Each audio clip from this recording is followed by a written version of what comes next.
Bonjour à tous, bienvenue dans ce nouveau live métier. Je suis Vincent et aujourd'hui, je vais être accompagné d'Amziane. On va recevoir Karen incessamment sous peu, qui va nous présenter son métier. J'espère que vous allez bien, voilà, en ce mardi matin. Je suis toujours ravi de vous retrouver.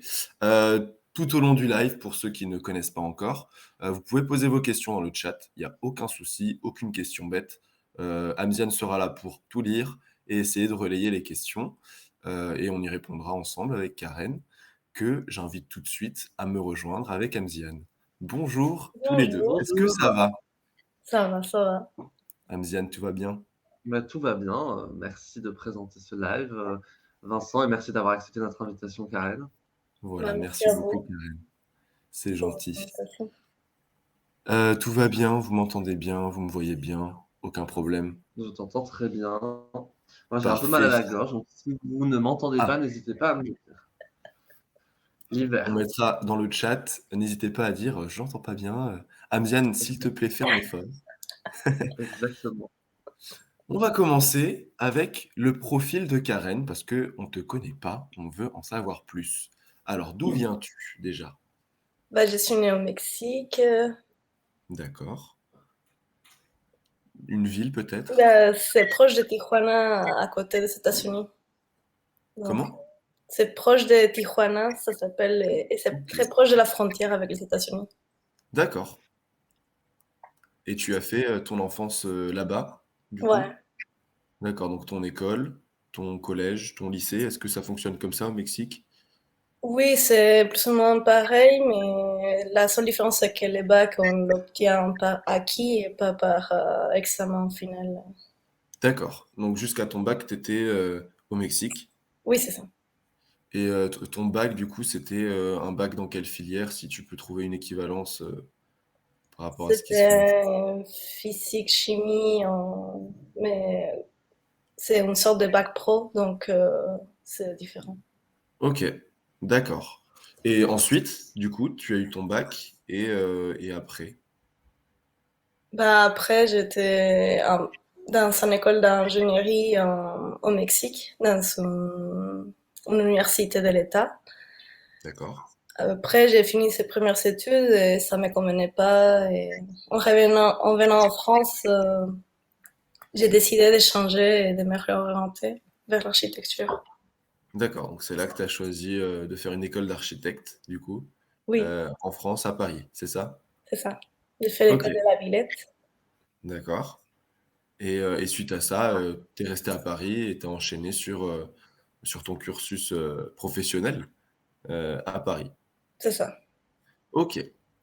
Alors ta personnalité, heu, tu nous as mis, pleine d'énergie. Perfectionniste? Perfectionniste, c'est un peu ce qu'on Oui. dit, dans un entretien d'embauche. C'est pas faux en fait. D'accord, perfectionniste dans quel sens? Pour le travail? Oui, mais pas que, aussi, je sais pas, dans un peu l'organisation, j'ai un peu le truc d'être, que toutes les choses soient un peu bien rangées, que soit... On voit les cahiers derrière, dans l'armoire. Ah Même ouais, les plantes, elles sont bien rangées. Donc, on voilà. voit que tu Voilà, bien les plantes bien organisé. rangées, voilà. Moi, j'aime bien. Ah, chez toi, Amziane aussi, il y a des petits livres sur la table, Ouais, mais les c'est pas petites bien plantes, rangé c'est là, pareil. faut que je le range. C'est pas bien rangé, voilà. Et tu es pleine d'énergie au quotidien, c'est ça? Oui, c'est ça. Tu Je- avances à fond, tout le temps? c'est OK, ça. super. Est-ce que tu peux nous raconter ton anecdote?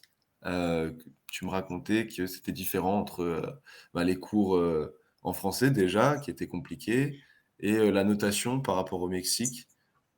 Il faut savoir en fait que pour rentrer en école en étant étranger en France, il faut déjà avoir un niveau assez élevé, du coup un B2 en langue française. Mais c'est très différent les cours de langue à ce qu'on parle dans son fac normalement. Donc les niveaux, les profs ils s'articulent pas et c'est un peu difficile dans les premières semaines de s'adapter, de se dire ah oui ok c'est ça qu'ils sont en train de dire et en plus des fois il me souviens d'essayer de voir ce que les gens notaient dans leur cahier mais ils s'écrivent pas très beau donc j'arrive même pas à lire. Donc même à l'écrit, c'est compliqué à comprendre. Pour les cahiers, oui. Mais bon, on s'en sort à la fin et c'est toujours très intéressant. Donc tu as mis quelques semaines quand même avant de Je pense, bien comprendre et c'est bah, ça? c'était la première semaine, c'était un peu dur parce que Ouais, c'était un peu le choc, mais après, ça, c'est venu très vite. Il n'y avait pas de ouais, soucis. OK et du coup la notation tu me dis, maintenant c'est noté sur 20, en France et c'est différent? Oui, parce qu'au Mexique, c'est noté sur 10, mais c'est pas la différence tant par rapport au nombre, sinon la façon de noter, parce qu'au Mexique, c'est facile d'avoir des notes hautes, étant donné qu'en France, c'est très courant d'avoir des notes pas si hautes que ça. Donc, les 15 des fois, c'est le maximum qu'un profil met. Et c'est quand même un choc parce que moi, j'étais habituée à avoir toujours des notes assez hautes. Et après, tu te retrouves avec des 15 et tu comprends pas. Et les gens te disent, non, mais c'est bien. Et tu es, Ouais. mais c'est pas bon. Donc, ça veut dire quoi? OK, ouais, je vois le référentiel, c'est différent, Ouais, heu, une bonne note en France, ça pourrait être une mauvaise note, au Mexique, c'est juste en ça. équivalence sur 10 et OK, je vois et je voulais dire quelque chose d'autre. Ouais, la différence, je sais pas de climat, de culture, tout ça, est-ce que tu l'as ressenti aussi quand Oui, tu es c'est vrai. arrivé avec la température à Paris, Bah, depuis le Paris, c'est Mexique? pas tant la température que ça parce que j'aime bien les francs, mais c'est surtout les manques de soleil. Donc, D'accord. des fois, bah, il fallait prendre des vitamines parce que Il y avait pas assez de soleil, c'est ça? ouais, il faut prendre la vitamine D3. D'accord. Donc le froid, ça te dérange pas tellement? Non, Ah ouais, non. d'accord. Bah, moi, ça serait quelque chose qui, je pense, qui me choquerait, d'arriver dans un pays beaucoup plus chaud ou beaucoup plus froid. OK, très bien. On va passer à la suite et la suite, c'est ton parcours du coup. On en a déjà un peu parlé. Donc tu as fait un bac, pro, enfin en équivalence, c'est un bac pro sciences physiques et chimie et là-bas donc c'était un bac par acquis, c'est-à-dire que tu as pas d'examen final, c'est que sur l'année, sur les notes que tu as pendant Oh, l'année, c'est oui, c'est ça? ça. Et c'est validé par, notes ou par compétences ou comment ça se passe? C'est en fonction Euh, des matières? c'est un peu des notes du cursus qu'on a en général, donc il faut valider toutes les cours pour pouvoir avoir les bacs après, mais après, D'accord. comme c'est un bac pro, on avait aussi Ce que tu es beaucoup. en train de dire, c'est que c'est un Hmm. examen continu. C'est un Qu'est-ce qu'il y a? examen continu, c'est ça, en fait? C'est Oui. sur plusieurs Oui, années ou c'est seulement la dernière année? C'est toutes les notes de la dernière année qui font une moyenne si tu as non, ton bac? c'est les notes de 300, donc Des 3 ans de lycée en OK. Ah oui, d'accord, voilà, c'est pour ça. Donc c'est les 3 ans de lycée, toutes tes notes, donc il faut être bon tout oui, le temps. après, il faut faire une sorte de service civique, forcément, et c'est ça D'accord, aussi qui fait que tu peux être technicien ou pas aussi, parce que c'est un bac pro, donc normalement, tu peux avoir un diplôme de technicien sur les métiers que tu fais. d'accord. OK. OK et là donc tu décides, de partir en études d'ingénierie, Oui. parce que tu voulais être ingénieur, c'est ça? Bah, comme j'étais dans un bac pro, on était très axé sur ça, sur continuer vers les sciences, et bah, j'étais en physique, donc ce qui était le plus direct, c'était aller en ingénierie. D'accord Après, ça me plaisait pas tant que ça. À la fin, j'étais pas très convaincue. et donc tu as arrêté, en 4e année, c'est ça? Ben, en vrai, j'ai fini parce que en fait là-bas c'est 4 ans. Donc D'accord. j'ai fait mes stages de fin d'études et tout. J'ai commencé à faire un travail. C'était un peu difficile. OK et vu que ça te plaisait pas, dans tous les cas, tu voulais faire autre chose? Oui, c'est ça. D'accord et qu'est-ce qui t'est passé par la tête pour venir en France? Mmh.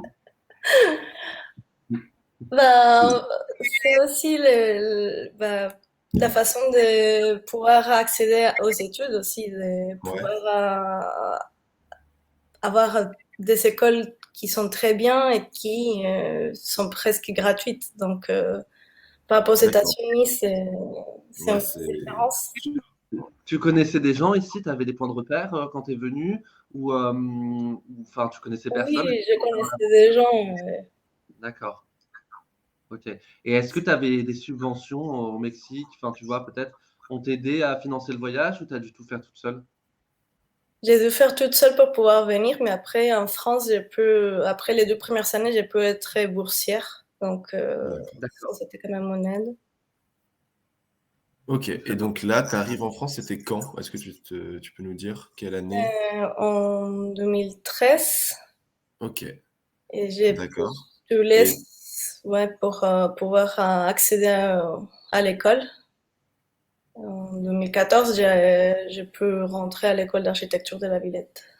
OK, d'accord et donc là, tu pars, en architecture et c'était ta voie? Tu avais envie de faire ça? Qu'est-ce qui t'est pas enfin, comment tu t'es dit: «C'est l'architecture qui me plaît»? Ben, en fait, toujours ça me plaisait les dessins et quand j'ai voyagé, toujours je me disais, mais pourquoi on visite ces bâtiments-là? C'est, c'est vrai qu'on visite des trucs très, très beaux, mais pourquoi? Pourquoi on visite ça?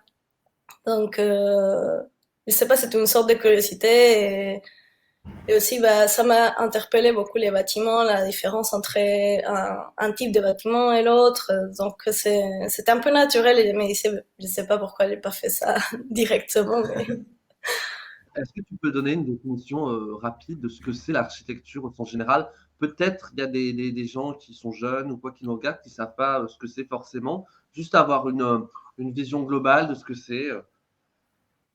bah, l'architecture, c'est une conception humaine du bâti et de la ville. Donc, normalement, ce qu'on cherche, c'est pouvoir faire des villes qui peuvent accueillir réellement bien les gens et que ça soit ouvert pour tous. Mm.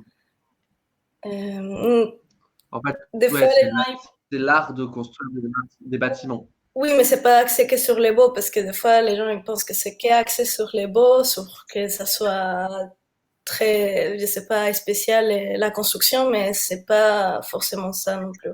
C'est aussi, C'est ça pour le vient beaucoup côté aussi de pratique, l'intérieur. c'est le côté accessible déjà, et réfléchir à l'utilisation humaine, c'est un peu ça? Oui, D'accord. au moins pour moi, c'est ça. Après, quelqu'un d'autre pourrait dire une autre chose, mais pour moi, ça parle de l'être humain et ça va vers comment ça tout construit pour lui. Donc, Oui, oui. D'accord. Tu veux dire que OK. toi, dans ta manière de concevoir l'architecture, de bâtir les bâtiments, ce qui est important pour toi, c'est de mettre l'humain au centre et de faire les bâtiments pour l'humain. C'est oui, la première objectif, quoi. oui, c'est ça. Très bien, donc tu commences tes études d'architecture, à la Villette, en France et du coup, tu finis ton cursus, tu fais tes 5 ans, ça te plaît, tout est bien pendant les cours d'architecture? Bah, c'est vrai que l'école d'architecture, c'est assez spécial parce que c'est des endroits très ouverts et qui se prêtent beaucoup à l'expérimentation. Du coup, oui, j'ai fait les cursus normal pendant 5 ans. Après, entre les années, on avait fait pas mal d'expériences entre des collaborations. On est allé, des fois, on est parti en Équateur construire des écoles ou des choses comme ça. Donc, c'était assez Ouais. enrichissant. Et, bah, c'était très bien. Ouais et tu as eu du mal à, à valider ton diplôme ou ça va? Ça va, c'est simplement que le diplôme, à la fin, il faut présenter un projet final et c'est quand même un exercice très spécial parce que c'est compliqué de justifier ce que tu fais. Et en plus, on doit faire un mémoire, mais le mémoire, il est pas agréable, mais si tu fais pas des liens, ça fait beaucoup plus de travail pour toi. Donc, il faut pouvoir s'organiser et pas paniquer. D'accord, ouais, ça se fait souvent à la dernière minute, les mémoires, je Ouais, pense c'est qu'on ça. pourrait tous un peu toucher à C'est ça, ça, c'est ça. à ce travail qu'on fait, et qu'on se bouge juste, la veille C'est la base d'un en mémoire, enfin, de le faire en 2 semaines. c'est ça, Après, qui bah, le problème, c'est que tu qui dois faire ton mémoire et tu dois préparer ton diplôme. Donc, tu dois faire deux travails de ce 2 type-là. choses en même temps. Non, c'est OK, pour ça qu'on donne le mauvais exemple. Il faut le faire bien à l'avance parce que sinon, c'est dur à la fin, hein. c'est Waouh, ça, faut se libérer c'est du dur. temps et Ouais, réussir à c'est s'organiser ça. à l'avance. Pour Ouais, le faire bien et avoir de la distance avec tout ce qu'on écrit, les idées, etc. Parce que le faire en très peu de temps, bah, ça t'empêche de le relire, de rajouter des choses, de peut-être prendre le temps de réfléchir et tout. Et en archi, ton mémoire peut beaucoup nourrir ton diplôme. Donc, si tu as un sujet, il peut enchaîner. Donc, c'est bien de pouvoir enchaîner. Ah ouais, d'accord. Je OK. comprends. Donc suite à ton diplôme, tu rentres en stage directement, tu fais un stage de 6 mois, c'est ça? Mhm. Donc dans l'entreprise dans laquelle tu es encore actuellement? Oui, c'est un collaborat- Oui, c'est une collaboration, une collaboration, oui, c'est un collectif d'architectes. Donc, c'est très ouvert et c'est un peu expérimental à des moments. Mais donc tu es arrivé en stage, tu faisais quoi, en tant que stagiaire? Tu faisais, déjà, la même chose que ce que tu fais aujourd'hui? J'ai fait beaucoup de maquettes. Au début, D'accord, j'ai fait beaucoup de maquettes, chose que je ne fais plus maintenant. Parce que c'est vrai que même si les maquettes, ça aide beaucoup à parler aux clients, bah, ça met beaucoup de temps et c'est un peu cher. Donc, d'accord. maintenant, on est plus sur la 3D. OK. Donc c'est une collaboration, vous êtes 3 architectes, c'est ça? Oui, sur Paris. OK et vous travaillez tous, du coup ensemble et vous avez aussi des projets à côté? Ouais, c'est ça. D'accord et enfin, ouais, tu dis que c'est un peu expérimental. Pourquoi vous, enfin, cette collaboration, elle apporte, quoi du coup? Vous travaillez ensemble sur les mêmes projets et vous pouvez avoir accès à des projets plus gros ou plus de clients? Qu'est-ce qu'elle vous permet cette collaboration? Bah, c'est aussi la façon de pouvoir faire des projets qui soient plus intéressants parce que le fait de pouvoir discuter des projets avec quelqu'un, ça nourrit beaucoup le travail. Et, oui, comme ça, on peut avoir accès à un peu plus de clients parce qu'il y a une plateforme qui nous soutient, donc on peut faire ça. Après aussi, on a fait un peu de la recherche, on va dire, parce qu'on a répondu à des appels d'offres que pour l'instant on n'a pas eu, mais il y a une partie qui est plus axée vers grandir. Et c'est cette partie-là qui fait que bah, c'est très riche aussi d'essayer de faire des trucs un peu plus grands. Ouais, travailler en équipe, Oui. et faire un projet ensemble, quoi. Oui, et les projets un peu plus grands, bah, c'est mieux de les faire ensemble avec des gens parce que c'est compliqué. Donc, Ouais, tout seul, c'est compliqué. OK, très bien et ben, on va du coup enchaîner sur ce que tu fais, au quotidien dans ton métier, actuellement. Alors, explique-nous un petit peu, bah, les différentes étapes de ta journée, de ta semaine, c donc allô. Ah, il y a une petite coupure, mais t'inquiète, continue. Explique-nous le déroulé de ta semaine. Je pense qu'il y a eu un petit problème technique du côté de Vincent. Oui, donc le déroulé de la semaine, c'est plus, je peux visiter les sites. Donc, Mhm. ça peut être visiter le site pour faire des relevés, mais aussi pendant qu'on est en chantier, pour pouvoir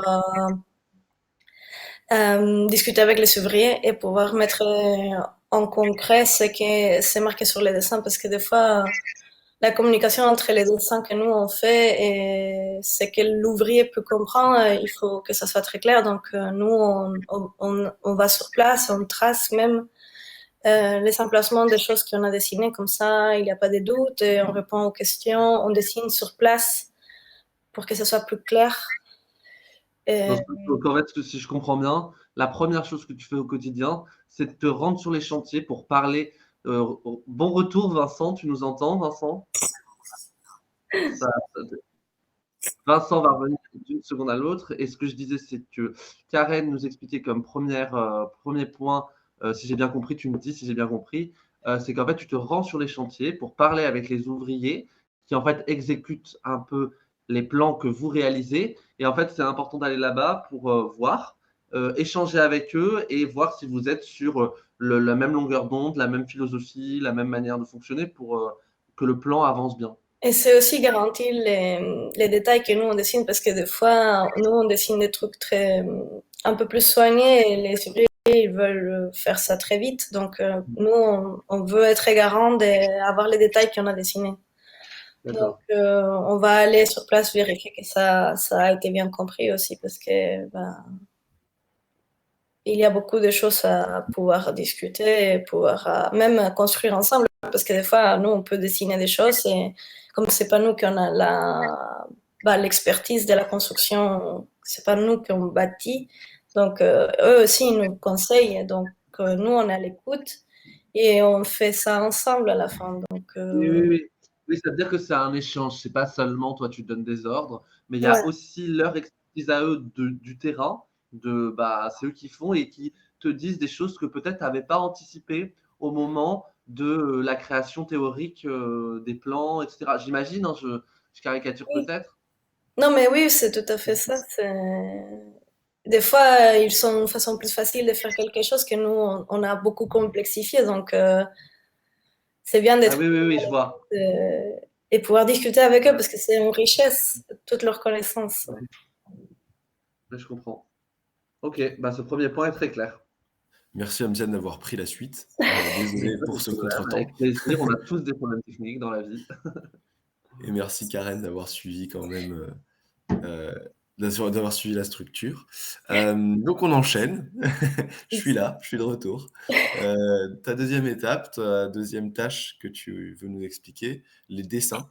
Oui, donc, On a l'impression que c'est ça en fait, enfin, quand on pense architecte, en tout cas moi, je me dis: «Bon, bah, un architecte, il dessine forcément». Ça fait une grosse partie de ton travail, oui, j'imagine? donc c'est la partie de la conception. On fait beaucoup de croquis à la main pour pouvoir savoir qu'est-ce qu'on va dessiner. Et après, on fait beaucoup de dessins techniques sur ce qu'on a conçu à la main. Donc, des fois, les croquis, ils sont très vite faits, mais c'est très parlant et on peut aller très vite. Et après, les dessins à l'ordinateur, ça met un peu plus de temps parce que il faut s'adapter, il faut faire les dessins un peu plus techniques et c'est plus soigné, c'est plus précis. Et on fait de la 2D et de la 3D. Donc, il faut faire les deux parce que ça t'aide à parler avec les gens.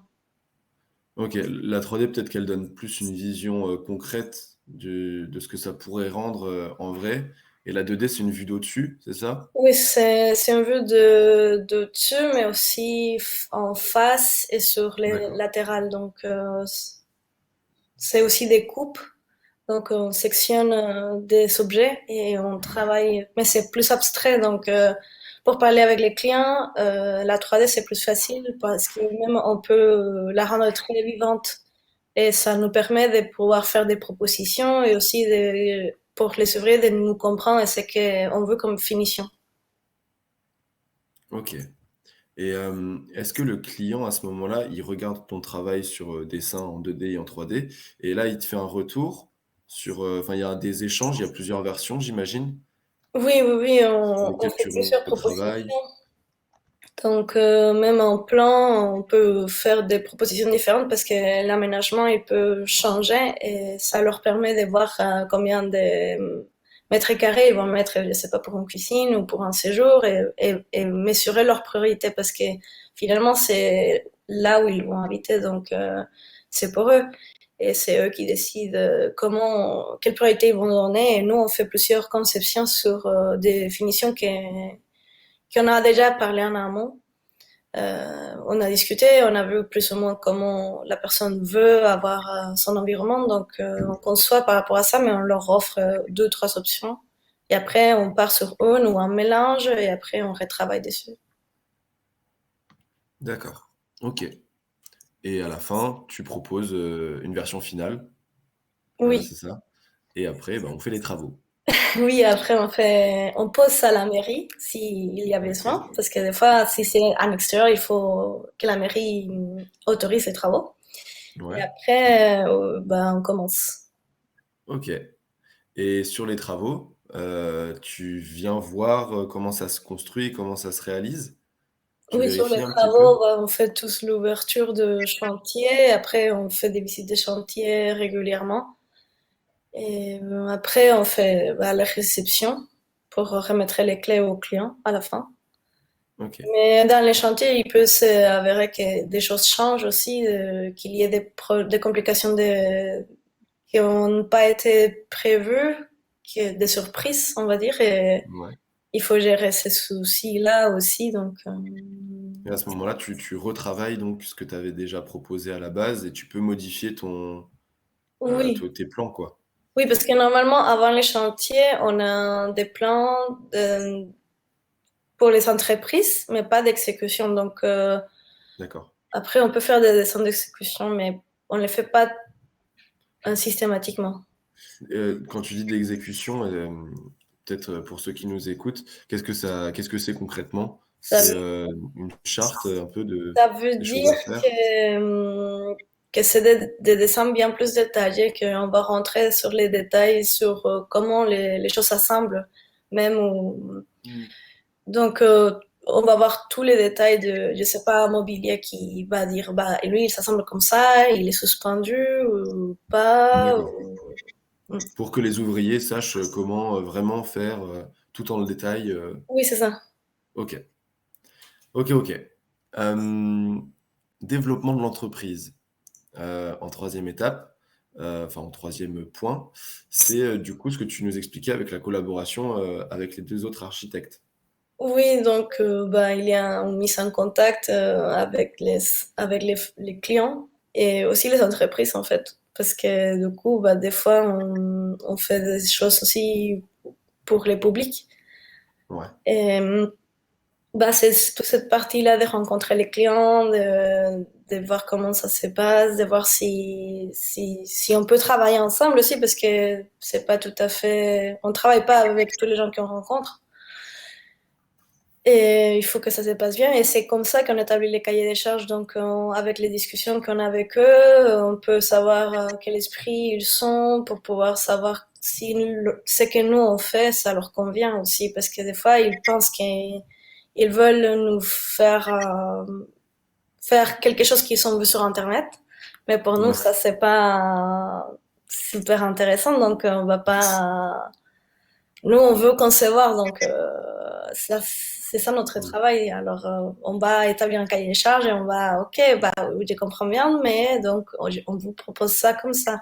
On voit comment ça se passe la première phase et voilà. Tu déjà eu des demandes un peu, spéciales, un peu bizarres, de clients, sur, des chantiers? Ils veulent absolument quelque chose, Mais ce qui revient toujours, c'est la piscine. Ah oui? Ça revient toujours dans les maisons individuelles, même en région parisienne. Les gens, ils Ils font veulent les une rêves de piscine. la piscine, chose qu'on peut bien tous comprendre, parce que ça doit être incroyable d'avoir une piscine chez eux, mais c'est quand même, c'est un coût important. Et des fois, ils se Ouais. disent, non, mais c'est un trou avec un liner, donc c'est facile. Et bah, des fois, bah, ça dépend où est l'endroit. euh, Des fois, on peut pas construire des piscines parce que c'est un terrain inondable ou la mairie veut pas que la terre soit perméabilisée. Donc, il y a des Ouais, choses ils à... voient pas ils voient pas toutes les conditions, eux, ils veulent juste leur piscine et c'est tout, quoi. Mais c'est pour ça qu'ils font appel à nous quand même, parce que c'est nous qui on a cette expertise-là et c'est nous qui on fait la charnière entre bah, les commandes privées et aussi la gestion avec la mairie et tout ça. Et tu travailles souvent avec les mêmes entreprises? Ou est-ce que, tu démarches de nouvelles entreprises Ben, souvent? on démarche de nouvelles entreprises, mais si on a des entreprises qui sont disponibles, qui cherchent du travail, on va revenir chez eux s'ils travaillent bien aussi. Ben, on va pas perdre contact. OK, d'accord. Et c'est toi qui établis avec, l'entreprise, tous les détails des travaux et comment dire? Est-ce que tu t'occupes de la gestion de budget un petit peu? Par rapport à ce que tu prévois, niveau matériaux que tu vas utiliser, tout ça, est-ce que c'est toi qui prévois ça? Ben, Ou nous, c'est plus l'entreprise? on fait des estimatifs des travaux. Donc, on fait une liste un peu exhaustive de tous les travaux qu'il faut faire. Après, on signale toujours aux ouvriers qu'ils peuvent compléter la liste, qui n'est pas définitive, et que sinon on a oublié quelque chose qui, eux, pour eux, c'est important, ils peuvent toujours l'ajouter. Et après, nous, on fait un premier estimatif et on donne cette base-là aux entreprises pour qu'eux, ils chiffrent dessus. Donc, à la fin, c'est les entreprises qui donnent leur prix parce que c'est eux qui construisent, mais nous, on estime combien ça va être les montants des travaux parce que bah, c'est important pour les clients, même si bah, pour un prêt bancaire ou des choses comme ça, il faut avoir une Mmh, faut estimation de ça. savoir. Ouais. Il faut avoir une notion dès le début, savoir combien ça va coûter concrètement. Oui, il faut savoir qu'on peut se le payer. Ouais, la piscine, La par exemple. piscine. Et quatrième point, on avait noté, moins fun, mais ça fait partie du métier, c'est l'administratif. Tu fais des papiers. C'est ça, Ouais, il faut ben, bien le faire. ça nous rattrape toujours, hein. Ben, Voilà, il faut faire des factures, il faut faire des contrats, il faut faire des devis. Ben... et ça prend une grosse partie de ton temps? Non, pas tant que ça, parce que quand même, avec l'effet d'être du coup dans une partie qui est collaborative, ben, ça tombe pas sur moi. Mais Ouais, vous divisez, d'accord, vous divisez tout ouais. le temps les tâches, Oui, donc il y a une partie que moi je suis moins présente avec ça, les factures. et comment ça se passe justement, comment vous vous divisez les tâches, entre les 3 personnes? Qui choisit, comment vous choisissez, ce que Ben, chacun fait? en fait, il y a le cofondateur qui lui, D'accord, il a la gestion, la direction artistique aussi de de la collaboration, donc du collectif, on va dire. C'est les beaux mots, je pense. Et après, c'est lui qui dirige un peu, qui fait un peu chef, mais c'est pas exactement comme ça, mais c'est lui qui a un peu plus la vision de l'ensemble. Et après, par rapport à chacun et à ses qualités, va attribuer un peu des... Ah oui, du coup, j'ai vu cette... ça te correspond plus toi, donc tu veux bien faire ça. OK. Ouais, c'est logique, quoi. Les choix, ils se font de façon logique, par rapport aux compétences et aux qualités de chacun. Après, on est toujours ouvert à la discussion, donc Ouais, bien sûr. on discute et si ça convient pas, on arrange autrement. Donc c'est ça qui est très intéressant de travailler comme ça parce que c'est très ouvert. OK. OK, OK.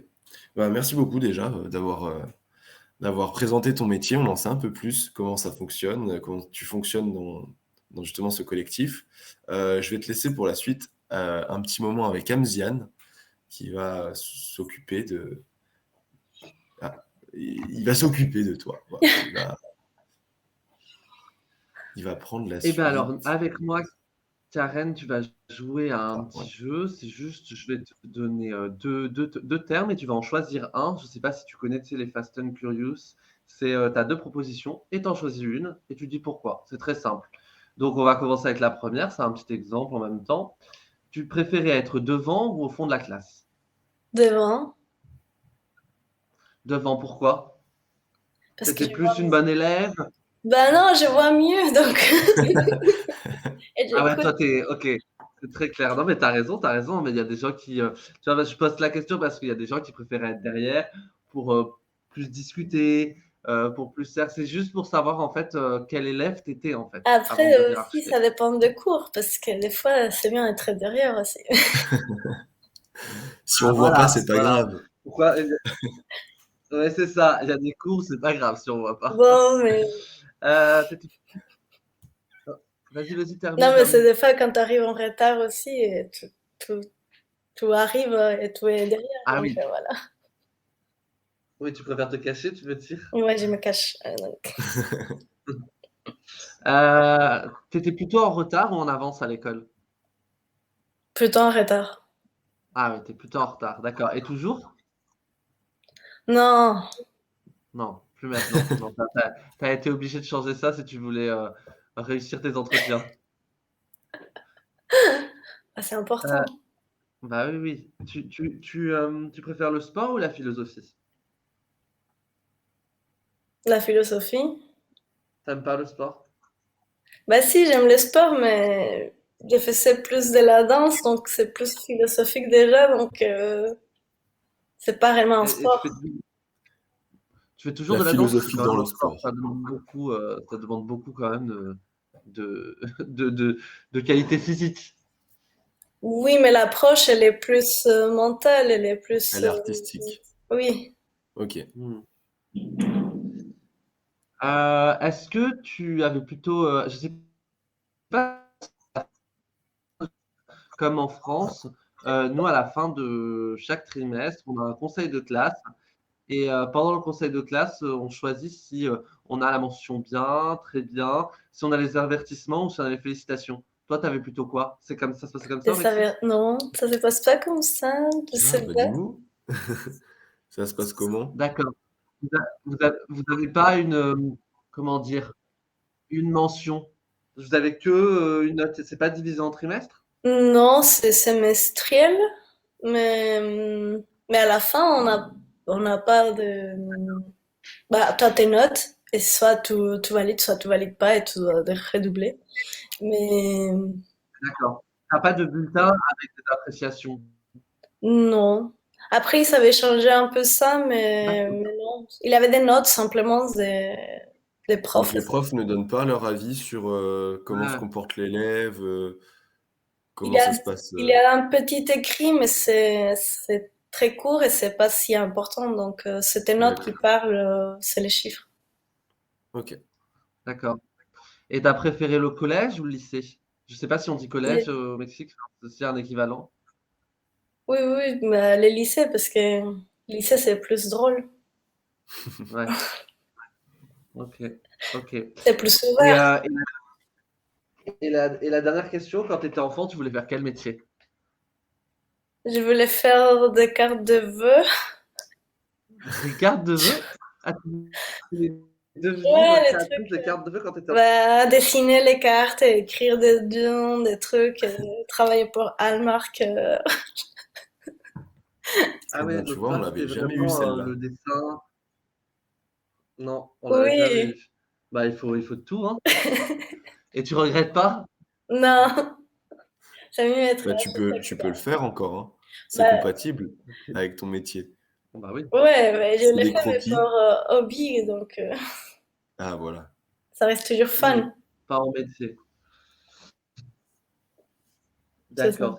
Et le second jeu que je te propose, c'est, en fait, tu as parlé avec Vincent et il t'a demandé, en fait, quelles sont les qualités que tu mettrais en avant si tu devais passer un entretien, pour le métier que tu fais actuellement. Est-ce que tu pourrais, développer ces 3 qualités, heu que tu, serais obligé de vendre en entretien? Bah, c'est parce que pour moi, il faut être très créatif dans ce métier-là, c'est beaucoup de la conception. Donc, il faut toujours avoir ce regard un peu ouvert. Et c'est pour ça aussi que j'ai mes sens du détail, parce qu'il faut bien ouvrir les yeux, regarder autour et pour pouvoir concevoir des nouvelles choses. Donc, on a ces deux côtés-là qui sont très parlants et après il faut avoir la rigueur pour pouvoir mettre ça réellement à profit parce qu'il faut les faire. Et passer de la conception au dessin un peu plus technique, c'est moins fun, oui, mais c'est très important et là on se rend beaucoup compte de peut-être des choses qu'on n'avait pas prévues sur notre petit croquis très parlant. Donc, bah, c'est ça, je sais pas. Et Tu es le dernier, satisfait, c'était le Namziane? sens, Tu l'embauches? ah bah, moi je t'embauche direct, hein. Mais quand tu dis mais juste un dernier truc sur le sens du détail, tu disais, tu as rajouté ça, parce que j'ai compris ce que tu disais sur rigoureux, mais le sens du détail, tu veux dire que, bah, faut être perfectionniste, en fait, au final. Faut vraiment regarder le moindre chose parce que s'il manque une chose, ça peut tout faire écrouler. Bon, c'est pas exactement ça peut tout faire écrouler parce que on travaille aussi avec des ingénieurs, donc on garantit que ça va tenir. Mais après, l'essentiel du détail, c'est aussi parce que même dans la vie de tous les jours, on regarde les bâtiments, on voit, ah, regarde comment avant ils construisaient, et du coup, avoir l'œil qui s'entraîne et voir, aller vers les détails même, même comme ça, et ça, après, ça nourrit ton travail. Parce que après l'école, ben, il faut se rendre bien Mmh. compte de comment on construit réellement, parce que même si on apprend, on a des notions et tout, mais on ne sait pas exactement, donc c'est tout.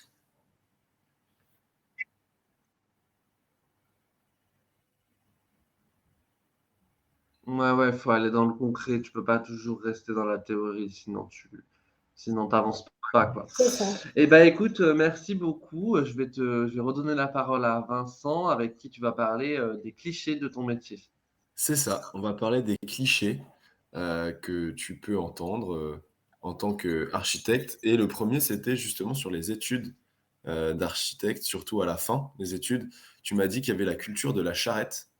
Alors, explique-moi, qu'est-ce que c'est? Oui, ben, la charrette, c'est un terme qui s'est beaucoup utilisé dans les métiers, dans les écoles, dans tous les cas du design, d'art et d'architecture. Et ça fait référence à la charrette que les gens transballaient avec eux parce qu'ils avaient beaucoup de travail, beaucoup de boulot. Donc, ils bougeaient leur diplôme avec une charrette. Et D'accord, c'est le fait d'avoir beaucoup de travail et de production, parce que la production de nos documents, ça met beaucoup de temps. Donc, oui, des fois à l'école, on était un peu poussé à faire des nuits blanches. Et c'était très, très, très, dans la culture, il y avait une culture réellement pour ça. Chose d'accord. qu'on peut s'en passer, en fait, et c'est simplement s'organiser et savoir dire non aussi à la charrette, parce que travailler comme ça, c'est pas bon pour le corps, et pour les mentales. Donc, il faut savoir dire non Mais aussi. tout le monde le fait comme ça parce que c'est comme ça et en Bah, fait, c'est très courant. d'accord. Mais il faut pas avoir peur non plus des charrettes un peu comme imposées, parce qu'il va y avoir des profs qui disent non, mais tes charrettes, tu dois travailler beaucoup. Mais si tu Voilà. sais travailler un peu plus intelligemment, tu peux toujours t'en sortir. C'est Voilà, pas, OK, d'accord. ouais. Donc tu es pas obligé de travailler et se faire des nuits blanches, Non, à chaque fois, tu peux mieux t'organiser dans la journée. ouais. Après, il y a toujours moyen. Mais il faut pas avoir peur de la charrette. Après, les gens, ils parlent de ça. D'accord, OK. Ouais, c'est marrant. Moi, j'avais jamais entendu, Hamziane, tu connaissais, la charrette? La culture de la charrette? Ouais, ouais, ouais, pour ça a un rapport avec, l'expression, être charrette, non? Oui, Enfin, juste, être, vous connaissez Oui, l'expression ouais, ouais, charrette? Oui, être c'est ça. Oui, charrette, oui, je connaissais, rapidement comme ça. surchargé. Ouais, bah, moi, je refuse, je ça, c'est cette culture-là, moi aussi, je la refuse totalement. Tu as le choix de la refuser, mais c'est dur au début quand tu commences, dans plein de métiers parce que tu peux pas dire non, tu as pas l'habitude de dire non en entreprise et il faut tout de suite se rendre compte que, bah, en fait, ton corps et ta santé passent avant tout et il faut savoir, à la fois avoir des moments, bien sûr, il y a toujours des moments de rush. Je veux dire, il y a des moments, quand je dis rush, de rapidité où il faut beaucoup travailler et cetera, mais il faut pas que ce soit tout le temps ça. Il faut que la santé, oui. elle suive. Ouais, c'est ça. Merci Hamziane pour cette sensibilisation. De rien, Et je ensuite, suis là deuxième pour ça. cliché. Deuxième cliché, les architectes s'habillent toujours en noir. Heu, dis-moi plus, là-dessus, Oui, c'est-à-dire s'habiller en noir? bah, je sais pas, toujours les gens me disent ça, mais t'es architecte, tu t'habilles toujours en noir, ah, tu fais tout en noir, c'est parce que tu es architecte. Et moi, bah, non, mais pourquoi ils disent ça? Et après, bah, oui, quand tu te rends un peu plus compte, des architectes très connus, ils s'habillent souvent en noir, tout en noir. Donc, les gens, ils sont l'image des gens nouvelles, peut-être, avec tout en noir, avec un petit Qui veut faire comme col. les autres? Et c'est vrai que peut-être il y a eu un moment en école qui faisait Ouais, ça, mais bon, bah, ça reste chic de s'habiller tout en noir, mais c'est facile. C'est pour ça que les gens ils le font, mais c'est pas non plus un uniforme de l'architecte. Voilà, les gens le font, mais c'est pas une obligation. Ouais, non. D'accord. Mais ils le font quand même, souvent? Ça arrive, oui, ça arrive souvent. Bah, D'accord. Et toi, tu t'habilles, en noir? Souvent? ça arrive, mais c'est pas, Ça arrive quand même. mais c'est pas fait parce que je suis architecte. Oui, C'est c'est parce parce que que, tu t'habilles en noir, tout simplement. parce que c'est chic, en fait. OK, très bien. On touche à la fin du moi, live. j'ai juste une question Merci qu'on t'a beaucoup. pas posée. Ah C'est oui, pardon, c'est excuse-moi, je te laisse. je sais pas, on a un peu en décalé, Vincent, c'est pour Ouais, ça, je il y a pas de crois. souci. Je voulais juste te poser une question, Karen. Ouais. C'est quoi que ton rêve, en tant qu'architecte, actuellement? C'est quoi le projet que tu aimerais faire? C'est quoi, le truc dont tu rêves en tant qu'architecte? Bah, c'est travailler davantage pour rendre l'habitation accessible à tous et une habitation qui soit pas standardisée, donc qui est de qualité architecturelle et donc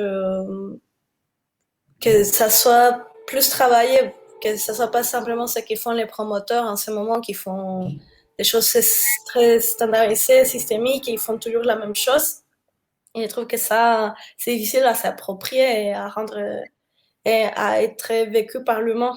Donc, je préfère travailler autrement et j'aimerais bien pouvoir rendre ça accessible aux gens.